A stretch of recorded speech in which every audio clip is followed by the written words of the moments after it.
Hello viewers, இன்றைக்கி நம்ம பார்க்க போகிற ரெசிபி ஜாங்கிரி செய்கிறது எப்படின்னு.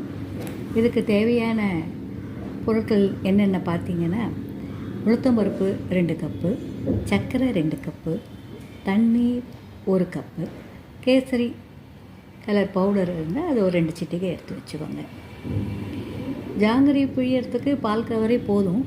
அப்படி உங்களுக்கு அது கஷ்டமாக இருக்கும் அப்படின்னா நீங்கள் ஒரு நல்ல திக்காக ஒரு துணியை எடுத்து அதில் சின்னதாக ஓட்டை போட்டு அதை சுற்றி ஒரு சின்னதாக தையல் போட்டு வச்சுக்கலாம். அதை நீங்கள் இந்த துணியை நீங்கள் எப்போ ஜாங்கிரி செய்யும் போது யூஸ் பண்ணிக்கலாம்.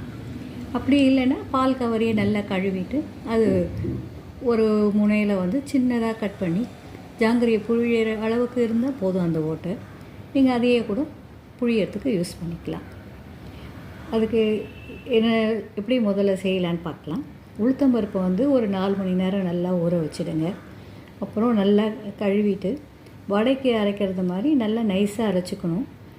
ஆனால் நிறைய தண்ணி விடாமல் கெட்டி பதத்தில் இருக்கணும். அப்போ தான் உங்களுக்கு வந்து ஜாங்கிரி வந்து புழியறதுக்கு ரொம்ப ஈஸியாக இருக்கும்.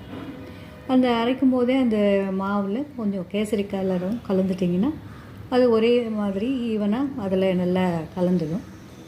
அதுக்கப்புறம் நீங்கள் வந்து அந்த பால் கவர்லேயோ இல்லை துணியிலையோ நீங்கள் அப்படியே எடுத்து போட்டு புழியறதுக்கு உங்களுக்கு ஈஸியாக இருக்கும்.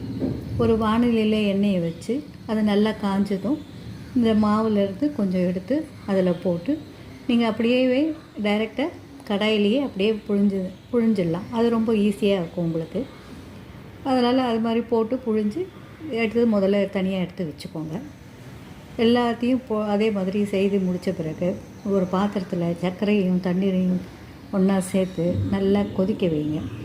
கம்பிப்பாகு அளவுக்கு வந்ததும் அதை இறக்கி வச்சு ஏற்கனவே பொரித்து வச்சு இந்த ஜாங்கிரி துண்டுலாம் எடுத்து அதில் போட்டு எடுத்து கொஞ்ச நேரம் ஊறின பிறகு நீங்கள் எடுத்து அழகாக தட்டில் அடுக்கி வச்சுக்கலாம்.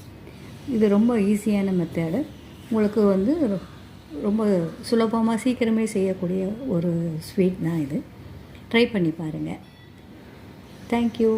மீண்டும் ஒரு நல்ல ரெசிபியில் சந்திக்கலாம்.